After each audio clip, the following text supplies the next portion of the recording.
口裏面惡菌多，俾人咬隨時攞你命。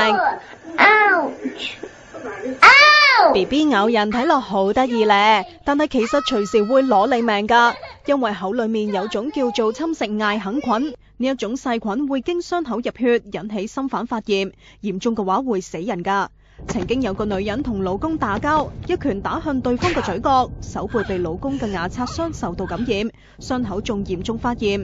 呢一種惡菌亦都會黐喺牙刷上面，有人唔小心踩斷咗牙刷，整傷腳底，感染到病菌。